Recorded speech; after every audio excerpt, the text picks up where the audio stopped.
Welcome to night bulletin. Shamshabad విమానాశ్రయానికి కూతవేటు దూరంలో 30,000 ఎకరాల విస్తీర్ణంలో భారత్ ఫ్యూచర్ సిటీని నిర్మించబోతున్నట్లు సీఎం రేవంత్ రెడ్డి ప్రకటించారు. త్వరలోనే ఈ ప్రాజెక్టు పనులు ప్రారంభమవుతాయని తెలిపారు. భారత్ ఫ్యూచర్ సిటీ ప్రపంచానికే వేదికగా మారి అంతర్జాతీయ గుర్తింపు తెచ్చిపెడుతుందని ఆయన నమ్మకం వ్యక్తం చేశారు. ఈ సిటీ రూపకల్పనతో తెలంగాణ రాష్ట్ర ఆదాయం గణనీయంగా పెరిగి అభివృద్ధికి దోహదం చేస్తుందని సీఎం అన్నారు. రాష్ట్ర ప్రభుత్వం పూర్తి స్థాయిలో ఆలోచన చేసి ఒక గొప్ప నగరాన్ని నిర్మించాలి, అది భారత్కే ఒక ఫ్యూచర్ సిటీగా ఒక భవిష్యత్తు నగరంగా ఉండాలని ఆలోచన చేసి శంషాబాద్ ఎయిర్పోర్ట్ కు కూతవేటు దూరంలో ఈనాడు భారత్ ఫ్యూచర్ సిటీని ప్రణాళికలు చేస్తున్నాం. దాదాపుగా 30,000 ఎకరాలలో ప్రపంచంలోనే ఒక అభివృద్ధి చెందిన నగరంగా ఈరోజు కొత్త నగరాన్ని నిర్మించుకోబోతున్నాం. దీనికి కూడా తొందరలోనే పనులు ప్రారంభిస్తాం. రేపు భవిష్యత్ నగరం ప్రపంచానికి వేదిక కాబోతుంది. పెట్టుబడులకు కానీ సాంకేతిక నైపుణ్యాన్ని కానీ అభివృద్ధి ప్రణాళికలకు అదొక వేదిక కాబోతుంది. ఇది తెలంగాణ రాష్ట్ర ఆదాయాన్ని పెంచడమే కాకుండా తెలంగాణ రాష్ట్రాన్ని ఆర్థిక రంగంలో నిలదొక్కునేలా చేసి ఒక ధనిక రాష్ట్రంగా తెలంగాణను తీర్చిదిద్దే అవకాశం ఉంది. దానికి కూడా మీరందరి సహకారం ఉండాలి, ప్రజలకు అవగాహన కల్పించాలి అని చెప్పి మన వాళ్ళందరినీ ప్రజాప్రతినిధులను ప్రజా సంఘాలను కూడా. కేంద్ర మంత్రి బండి సంజయ్ ఇప్పుడు చేస్తున్న వ్యాఖ్యలు సామాజిక మాధ్యమాల్లో చర్చకు విగ్రహంగా మారినవి. నిజాం పాలనపై విమర్శ చేస్తూ వల్లభాయ్ పటేల్ పాత్రను ఉల్లేఖించారు అని ఆయన స్పష్టం చేశారు. ఆయన ఇచ్చిన వ్యాఖ్యలు చరిత్రకారులను ఉత్సాహపరిచాయి, పార్వ వర్గాలు వివాదాన్ని ఇరికించాయి. బండి సంజయ్ అందుకున్న ప్రతిస్పందనలపై పార్టీలు వర్గాలు ఆలోచనలతో చర్చకు తెరలేపుతున్నాయి. చరిత్రను పునఃసమీక్షించ చేయాలని, సంబంధిత అంశాలపై సార్వత్రిక చర్చ జరగాలని పలువురు అభిప్రాయపడుతున్నారు. వాళ్ళ బిడ్డలను అర్ధనగ్నంగా ఉంచి వాళ్ళ మానభంగాలు చేసి హిందువుల ఇండ్ల మీద దాడి చేసి హిందువుల ఆస్తులను దోసుకొని బలవంతంగా మత మార్పులు చేసి మతం మార్చుకోకుంటే పన్నుల మీద పన్నులు విధించి ఇవాళ ఏ విధంగా తెలుగు మాట్లాడేయకుండా తెలుగు మాట్లాడితే వేధిస్తూ ఉర్దూను మన మీద రుద్ది ఏ విధంగా అరాచకాలకు పాల్పడ్డారో ఇవాళ మనందరం ఎప్పుడు కూడా మర్చిపోలేం. వాళ్ళ పరకాలలో జాతీయ జెండా ఎగిరేసినందుకు ఇవాళ 1500 మంది వీరుల యొక్క ప్రాణాలను ఇలా బలిగొన్నటువంటి నిజాం అకృత్యాలను మనం మర్చిపోం. ఆనాడు సర్దార్ వల్లభాయ్ పటేల్ ఈ తెలంగాణ రాష్ట్రానికి స్వాతంత్ర్యం రాకుంటే ఈ తెలంగాణ రాష్ట్రాన్ని స్వతంత్ర రాజ్యాంగంగా ఉంటే భారత మాత కడుపులో క్యాన్సర్ గడ్డ ఉన్నట్టే అని భావించి ఇలా నిజాం మెడలు వంచి ఈ తెలంగాణ రాష్ట్రానికి విముక్తి కల్పించిన వీరుడు చూడు సర్దార్ వల్లభాయ్ పటేల్. తెలంగాణ సమాజం ఆలోచించాలి. ఆ రోజు తెలంగాణకు సర్దార్ పటేల్ విముక్తి కల్పించకుంటే ఇవాళ మన స్వతంత్ర రాజ్యాంగాన ఉంటే ముస్లిం రాజ్యాంగాన ఉంటే ఇవాళ పాకిస్తాన్ లో కలిస్తే ఇవాళ మనది మరో పాకిస్తాన్, మరో బంగ్లాదేశ్, మరో శ్రీలంక లెక్క ఆకలి చావులతో అల్లకల్లోలమయ్యే పరిస్థితిని ఒక్కసారి తెలంగాణ సమాజం గుర్తించాలి. అందుకే సర్దార్ వల్లభాయ్ పటేల్ యొక్క ఈ త్యాగాన్ని గుర్తించి వారి యొక్క వీరత్వాన్ని గుర్తించి వారి ధైర్య సాహసాన్ని గుర్తించి ఈ తెలంగాణ రాష్ట్రంలో సర్దార్ పటేల్ యొక్క చరిత్రను తెలంగాణ సమాజానికి చూపెట్టడానికే ఇలా కేంద్రంలోని నరేంద్ర మోడీ గారి ప్రభుత్వం ముందుకు వస్తున్న విషయాన్ని మనం గుర్తుంచుకోవాల్సిన. తెలంగాణ ప్రజాపాలన దినోత్సవం సందర్భంగా శాసనసభ ఆవరణలో జాతీయ జెండా ఆవిష్కరించబడింది. సభాపతి గద్దెం ప్రసాద్ కుమార్ ముందుగా రాజ్యాంగ నిర్మాత డాక్టర్ బిఆర్ అంబేద్కర్, జాతిపిత మహాత్మా గాంధీ విగ్రహాలకు పూలమాలలు వేసి నివాళులర్పించారు. అనంతరం శాసనమండలి చైర్మన్ గుత్తా సుఖేందర్ రెడ్డి ఎమ్మెల్సీలతో కలిసి కార్యక్రమంలో పాల్గొని జెండా ఆవిష్కరించారు.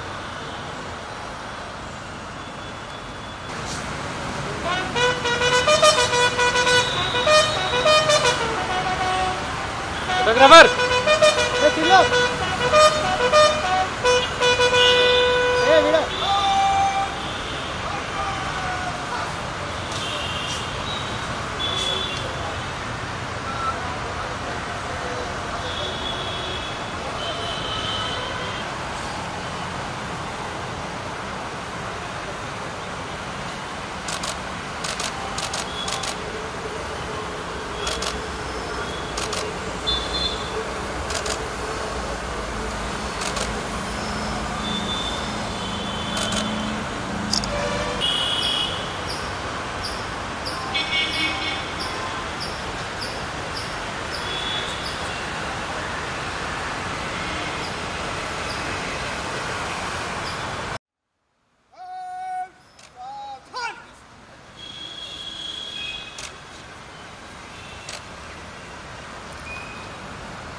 जनगणमन अधिनायक जय हे भारत भाग्य विधाता पंजाब सिंध गुजरात मराठा द्राविड़ उत्कल गंगा हिंद यमुना गंगा ప్రధాని నరేంద్ర మోదీ జన్మదినం సందర్భంగా ఆంధ్రప్రదేశ్ డిప్యూటీ సీఎం పవన్ కళ్యాణ్ ప్రత్యేక శుభాకాంక్షలు తెలిపారు.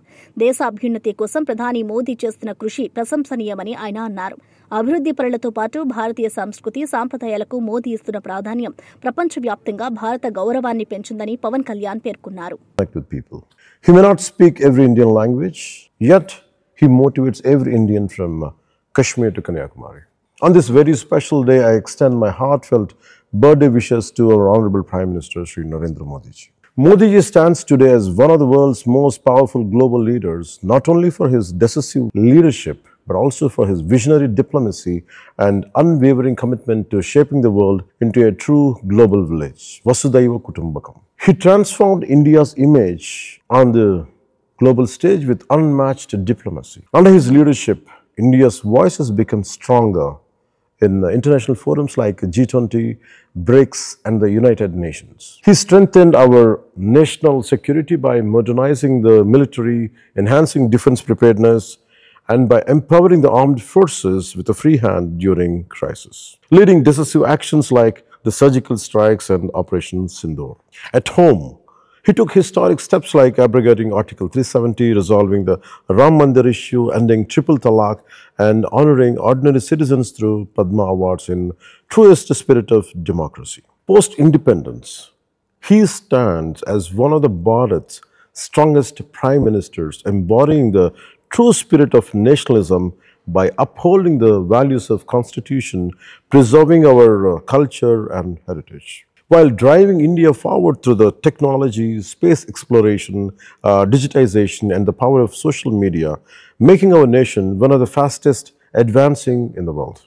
Through Atmanirbhar Bharat, he has sparked a self-reliance movement across manufacturing, technology, and agriculture, igniting a spirit of confidence that Bharat can stand tall on its own strength. During COVID, when the world was shaken, he not only safeguarded India, but extended help to the world by supplying vaccines and medicines to over 90 countries, proving that Bharat's strength. Hyderabad నగర భవిష్యత్ నీటి అవసరాలపై BRS working president KTR కీలక వ్యాఖ్యలు చేశారు. కాళేశ్వరం ప్రాజెక్టులో భాగమైన కొండపోచమ్మ సాగర్ను ఆయన నగరానికి నెత్తిపై ఉన్న నీటి కుండగా అభివర్ణించారు. ఈ సాగర్ వల్ల వచ్చే 50 ఏళ్ల వరకు హైదరాబాద్కు తాగునీటి కొరత ఉండదని స్పష్టం చేశారు. భవిష్యత్ తరాల అవసరాలను దృష్టిలో ఉంచుకుని ప్రభుత్వం ఈ ప్రాజెక్టులను అమలు చేస్తుందని కేటీఆర్ వివరించారు. 110-120 మీటర్ల మీద సముద్రానికి 110-120 మీటర్ల మీదకి వెళ్ళి కృష్ణానది పారకం ఉంటుంది మన తెలంగాణ మొత్తంగా చూస్తే. గోదావరి 80-90-100 మీటర్ల మీద గోదావరి అంటే ఇట్లా గుడిసెలాగా తెలంగాణ ఉంటే ఒక వరుసకెళ్ళి కృష్ణ, ఇంకో వరుసకెళ్ళి గోదావరి రెండు పోతాయి. అయితే ఇక్కడ హైదరాబాద్ ఇప్పుడు ఎక్కడైతే మనం కూర్చొని ఉన్నామో ఇది 535 మీటర్ల మీద ఉంటుంది. అంటే 80 మీటర్ల కాడ మేడిగడ్డ ఉంటే హైదరాబాద్ 535 మీటర్ల మీద ఉంటే మరి నీళ్ళు ఎట్లా దేవాలి?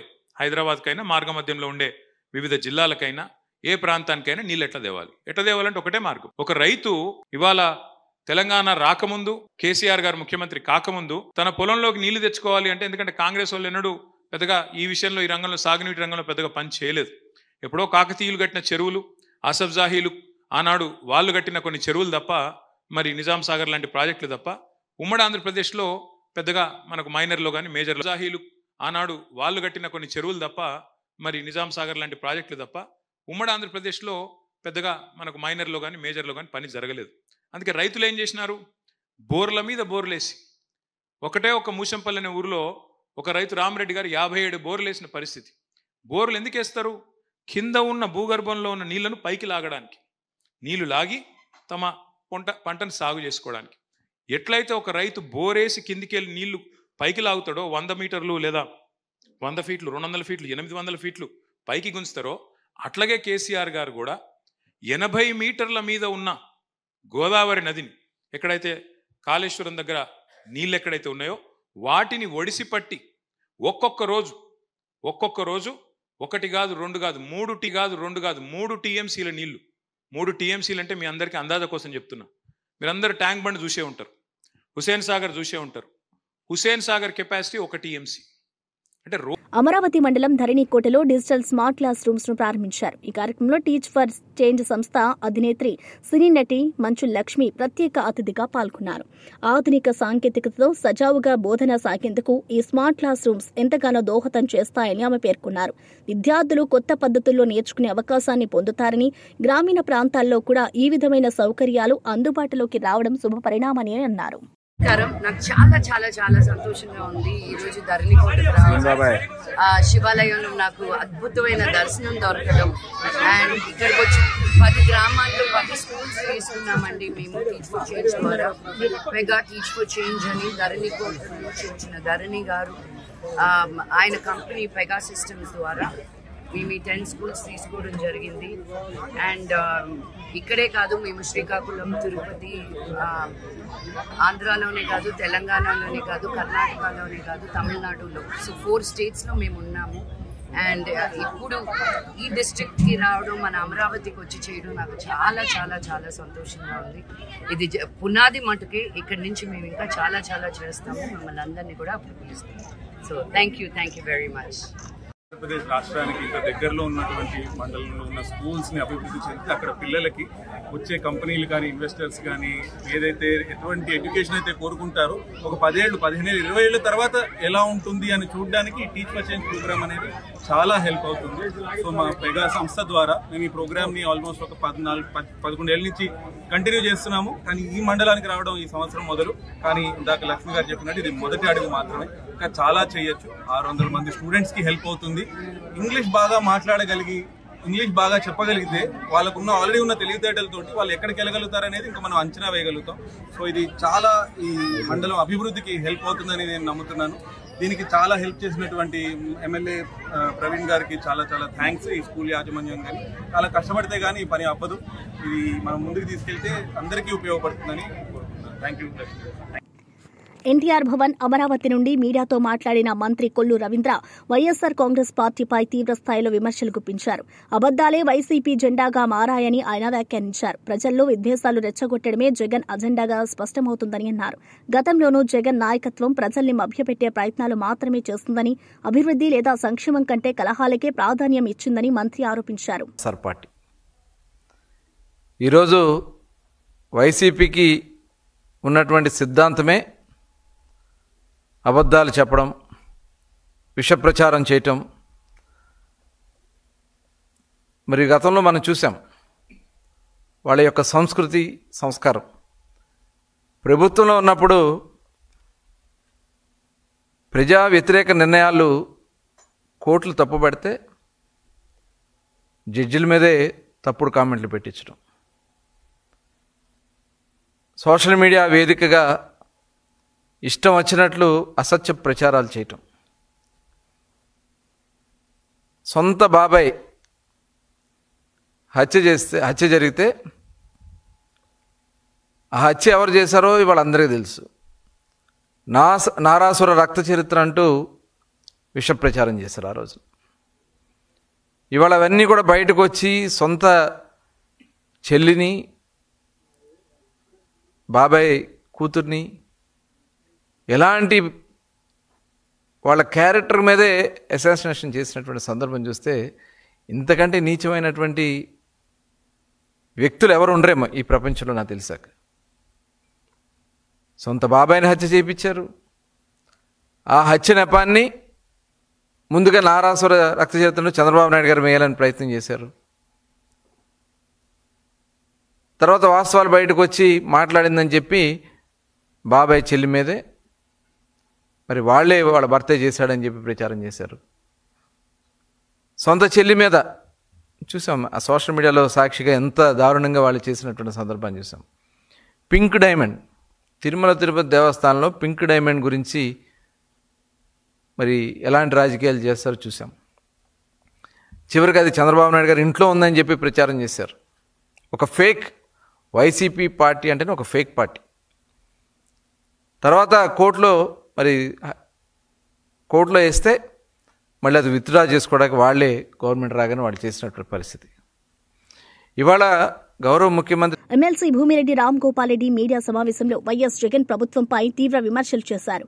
ఎన్టీఆర్ భవన్ అమరావతి నుండి ప్రత్యక్ష ప్రసారంలో మాట్లాడిన ఆయన మెడికల్ కాలేజీల అభివృద్ది కోసం కూటమి ప్రభుత్వం కేవలం 15 నెలల్లో చేసిన ఖర్చు గత 5 సంవత్సరాల్లో జగన్ ప్రభుత్వం చేసిన దానికంటే ఎక్కువగా ఉందని తెలిపారు. వైద్య రంగం అభివృద్ది కోసం కూటమి ప్రభుత్వం ఎంత కృషి చేస్తుందో ఈ సంఖ్యలు స్పష్టంగా చెబుతున్నాయని అన్నారు. ఆయన ఊరు వాడ వినబడేట్టుగా పెద్ద పెద్ద గొంతులతో ఆయన అనుచరులంతా కూడా మాట్లాడడం జరుగుతుంది. ఈ సందర్భంగా జగన్మోహన్ రెడ్డి గారిని ఆయన అనుచరులను నేను సూటిగా ప్రశ్నిస్తా ఉన్నా. నేను 17 మెడికల్ కాలేజీలను కట్టానని చెప్తా ఉన్నవే, ఎక్కడ ఉన్నాయి 17 మెడికల్ కాలేజీలకు? 17 మెడికల్ కాలేజీలకు కట్టాలంటే ఎంత ఖర్చు అవుతుంది?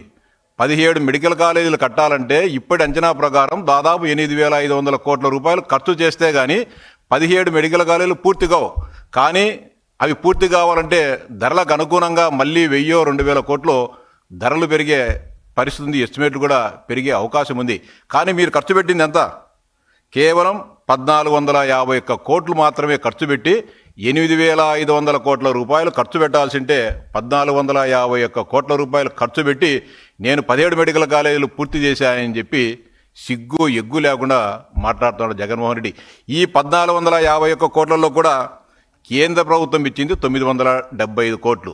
ఇంకా 476 కోట్లు మేము రాష్ట్ర ప్రభుత్వం ఖర్చు పెట్టామని చెప్పి చెప్తున్నారు. కానీ దానికి కూడా తప్పుడు లెక్కలు జగన్మోహన్ రెడ్డి గారు చూపిస్తున్నారు. రాష్ట్రంలో ఉన్న పీజీ మెడికల్ సీట్లకు అవసరమైన వసతుల కోసమని చెప్పి కేంద్ర ప్రభుత్వం 700 కోట్ల రూపాయలు ఇస్తే 700 కోట్ల రూపాయలలో పీజీ మెడికల్ సీట్ల పెంపునకు కానీ లేకపోతే వసతుల సౌకర్యాలు మెరుగుపరిచేదానికి 7 పైసలు కూడా ఖర్చు పెట్టకోకుండా వాటిని కూడా దారి మళ్లించి ఆ 400 మీరు ఇచ్చినామని చెప్పుకుంటున్న 451 కోట్ల రూపాయలు కూడా మీరు పీజీ సీట్ల కోసమని చెప్పి కేంద్ర ప్రభుత్వం ఇచ్చిన 700 కోట్ల రూపాయలను దారి మళ్లించి వాటిని ఇవ్వడం జరిగింది. దానిలో కూడా ఇంకా దానికి కూడా మెడికల్ కళాశాల నిర్మాణాలకు ఖర్చు పెట్టుకోకుండా మరో 250 కోట్ల రూపాయలను ఇతర అవసరాల కోసం అని చెప్పి మీరు వాడుకున్న విషయం వాస్తవమా కాదా జగన్మోహన్ రెడ్డి అని చెప్పి సూటిగా ప్రశ్నిస్తా ఉన్నా. అంతేకాకుండా నిజంగా మీరు ఆ 700 కోట్ల రూపాయలు పీజీ మెడికల్ సీట్లకు కేంద్ర మంత్రి నితిన్ గడ్కరీ ఒక కార్యక్రమంలో ఆసక్తికరమైన వ్యాఖ్యలు చేశారు. భారత్ పర్యటనకు వచ్చిన దుబాయ్ ప్రిన్స్ ప్రధానమంత్రి నరేంద్ర మోదీతో జరిగిన భేటీ విషయాలను ఆయన వెల్లడించారు. ఆ సమయంలో మోదీతో పాటు కొంతమంది కేంద్ర మంత్రులు కూడా ఉన్నారని గడ్కరీ గుర్తు చేశారు. అప్పుడు ప్రిన్స్ మోదీని ఒక సహాయం కోరినట్టు తెలిపారు. దయచేసి గడ్కరీని 6 నెలల పాటు దుబాయ్కు పంపించండి అని ప్రిన్స్ కోరినట్లు గడ్కరీ వివరించారు. तो दुबई के प्रिंस ने मोदी जी को कहा कि हमारे लिए एक एहसान कर दो. बोले आपको क्या चाहिए? तो बोले 6 महीने के लिए नितिन गडकरी को दुबई के लिए एक्सपोर्ट कर दो. बाद में लीला होटल में उन्होंने मुझे बुलाया था. आपके कारण मुझे 9-7 वर्ल्ड रिकॉर्ड मेरे डिपार्टमेंट में हुए. आप कहीं भी जाओ, अरुणाचल, मेघालय, त्रिपुरा, आप कहीं भी जाइए, आपको हर समय, हर जिले में, हर गांव में, हर ड्राइवर, हर ऑटो ड्राइवर आपको रोड का काम कितना अच्छा. జోగి రమేష్ వ్యాఖ్యలకు మైలవరం ఎమ్మెల్యే వసంత కృష్ణ ప్రసాద్ తీవ్రంగా కౌంటర్ ఇచ్చారు. జోగి రమేష్ నోరు పెద్ద డ్రైనేజీలా ఉందని ఆయన విమర్శించారు. హుందాతనం, గౌరవం తెలియని వ్యక్తి జోగి రమేష్ అని ఎద్దేవా చేశారు. మురిగే పిచ్చిగుక్కలకు సమాధానం చెప్పాల్సిన అవసరం లేదని వసంత స్పష్టం చేశారు. తాను కూడా జోగి రమేష్ లాగా బూతులు మాట్లాడితే అతడు తట్టుకోలేడని, కానీ తనకు సంస్కారం అడ్డుగోడగా నిలుస్తుందని తెలిపారు. ఏనుగులు పోతుంటే పక్కన కుక్కలు మరుగుతీ ఆ కుక్కలకు మనం సమాధానం చెప్పాల్సిన పని లేదని మన పార్టీ నాయకులందరూ చెప్పాల్సిన రీతిలో ఉనికిలో చెప్పారు. అతని నోరే ఒక పెద్ద మున్సిపాలిటీ డ్రైనేజ్ రైతు. అతను చంద్రబాబు నాయుడు గారిని ఉద్దేశించి ఏం మాట్లాడాడో మీ అందరూ తెలుసు. లోకేష్ బాబు గారిని ఉద్దేశించి ఏం మాట్లాడాడో మీ అందరూ విన్నారు. అట్లాగే పవన్ కళ్యాణ్ గారి గురించి ఏం మాట్లాడాడో మీకు తెలుసు. రఘురామకృష్ణరాజు గారి గురించి ఏం మాట్లాడాడో మీ అందరూ తెలుసు. ఇక మనకి పుట్టడమే లోపాలతో పుట్టాడు. తిరిగే కాలు, వాగే నోరు ఊరుకోదని ఏదో ఒకటి వాడుతుంటారు. అతని జీవన విధానం అది. అంతేగాని ఒక హుందాగా బతకటం, ఎదగోడిన హుందాగా ప్రవర్తించడం, గౌరవప్రదంగా ఉండటం, గౌరవప్రదంగా మాట్లాడటం ఇవన్నీ తెలియని వ్యక్తి కాబట్టి అతను కుక్కల పద్ధతులు మనం తర్వాత అనవసరం. ఒక రోజుకి ఆ కుక్కలు పిచ్చి అయిన తర్వాత ప్రజలే చంపేస్తారు. అతను ఎన్నో మాట్లాడితే వాడు వీడు అంటాడు. అసలు నేను బూతులు లెక్కించుకుంటే నాకు వచ్చిన బూతులు వాడికి పదవంతురాలు, కానీ నేను మాట్లాడను, ఎందుకంటే అది సభ్యత సంస్కారం కాదు. గ్రూప్ 1 పరీక్షల విషయంలో తెలంగాణ పబ్లిక్ సర్వీస్ కమిషన్ పూర్తిస్థాయి చిత్తశుద్ధితో ముందుకు వెళ్తోందని ఐటీ శాఖ మంత్రి దుద్దిళ్ల శ్రీధర్ బాబు స్పష్టం చేశారు. సూర్యాపేటలో జరిగిన తెలంగాణ ప్రజాపాలన దినోత్సవ కార్యక్రమంలో పాల్గొన్న ఆయన గ్రూప్ 1 పరీక్షలపై కొందరికి ఉన్న సందేహాలకు సమాధానమిచ్చారు. ప్రతి అభ్యర్థికి న్యాయం జరిగేలా కమిషన్ కృషి చేస్తుందని వివరించారు. గ్రూప్ 3 కానీ గ్రూప్ 4 కు సంబంధించిన ఉద్యోగ ఖాళీలను పూర్తి చేయాలని ఒక పటిష్టమైన యంత్రాంగాన్ని ముందుకు నడుస్తా ఉన్నాం. అనేక సంవత్సరాల్లో కష్టపడి అనుకున్న ఉద్యోగాలు సాధిస్తూ ముందుకు వెళ్తా ఉంటే ఈ రోజు వారి మేధాశక్తిని కించపరుస్తూ మానసికంగా దెబ్బతీయాలని ప్రయత్నం చేస్తా ఉన్న కొంతమందికి చెప్తా ఉన్నాం. ఈ రోజు పిల్లల భవిష్యత్తుతో ఆడకండి. ఏదేమైనప్పటికీ ప్రతి ఒక్కరికి న్యాయం చేసే కార్యక్రమం చేస్తాం. మాకు న్యాయస్థానాలపైన నమ్మకం ఉంది. వారు ఇచ్చిన తీర్పు పట్ల కూడా నమ్మకం ఉంది. ఈ రోజు ఈ అంశం విషయంలో తప్పకుండా స్పష్టతతో ముందుకు పోతాం. ఎక్కడ కూడా తప్పు జరగలేదని మరి స్పష్టంగా పబ్లిక్ సర్వీస్ కమిషన్ స్పష్టంగా చెప్తా ఉన్న వైనాన్ని విద్యార్థులకు సంబంధించి మెరిట్ నే బేస్ చేసుకుని పబ్లిక్ సర్వీస్ కమిషన్ ముందుకు సాగుతుంది. ఎట్టి విషయంలో దాంట్లో రాజీ పడే ప్రసక్తి కూడా ఉండదు. బీజేపీ ప్రభుత్వం సమాఖ్య స్ఫూర్తికి విరుద్ధంగా విమోచన దినోత్సవం పేరిట చరిత్రను వక్రీకరిస్తోందని తెలంగాణ జాగృతి అధ్యక్షురాలు కవిత తీవ్రంగా విమర్శించారు. హైదరాబాద్లోని జాగృతి కార్యాలయంలో జరిగిన తెలంగాణ విలీన వేడుకల్లో ఆమె పాల్గొని జాతీయ జెండాను ఆవిష్కరించారు. ఈ సందర్భంగా పోరాట యోధుడు సిద్దిపేట ప్రాంతానికి చెందిన ఎంకే మొయినుద్దీన్ను సన్మానించారు. ఆయన నాటి పోరాటంలో కీలక పాత్ర పోషించారని, తన తాత రాఘవరావు పూర్తి సహకారం అందించారని కవిత గుర్తు చేశారు. కార్యక్రమానికి రాను, మీరు ఇట్లాంటి కార్యక్రమాలు మా రాష్ట్రంలో చేయొద్దు, ఇది ఫెడరల్ స్ఫూర్తికి వ్యతిరేకమని కేసీఆర్ గారు ఆనాడు వెళ్ళలేదు. దానికి కౌంటర్గా ఆనాడు మన రాష్ట్ర ప్రభుత్వం, తెలంగాణ రాష్ట్ర ప్రభుత్వం భారతీయ సమైక్యతా దినోత్సవం నేషనల్ ఇంటిగ్రేషన్ డే లాగా సెప్టెంబర్ 17ను సెలబ్రేట్ చేయాలి.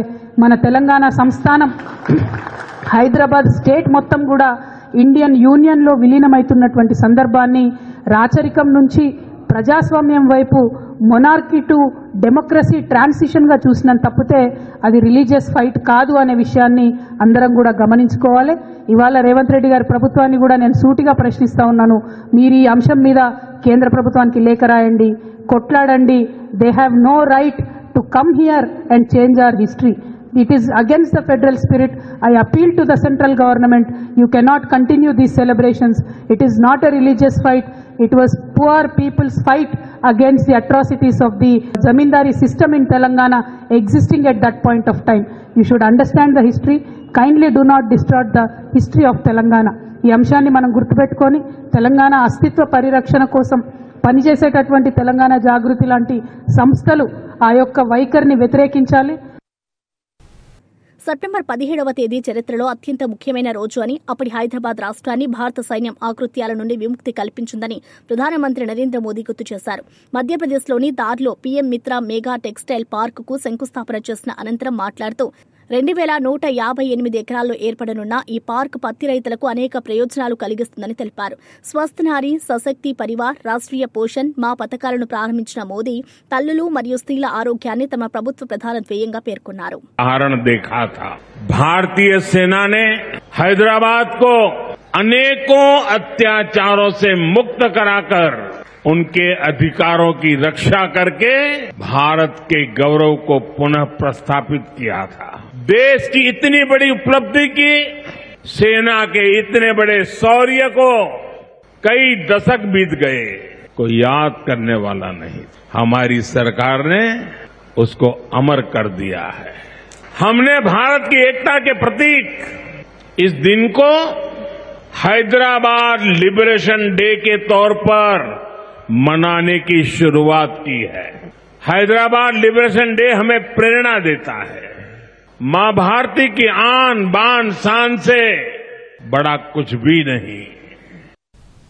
విశాఖ మధువాడలో జరిగిన సమావేశంలో కేంద్ర ఆర్థిక మంత్రి నిర్మలా సీతారామన్ పాల్గొని ముఖ్య వ్యాఖ్యలు చేశారు. దేశవ్యాప్తంగా అమలు చేస్తున్న వస్తు సేవల పన్ను సంస్కరణలు ఆత్మనిర్భర్ భారత్ లక్ష్యాలకు పెద్ద ఊతమని ఆమె స్పష్టం చేశారు. 140 కోట్ల మందికి వర్తించే విధంగా జీఎస్టీపై కీలక నిర్ణయాలు తీసుకున్నామని వివరించారు. ఇప్పటికే అనేక రంగాల్లో జీఎస్టీ ప్రయోజనాలు అందుతున్నాయని మంత్రి గుర్తు చేశారు.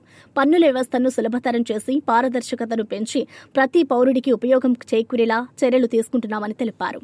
4 రేటు ట్యాక్స్ 5, 12, 18 and 28.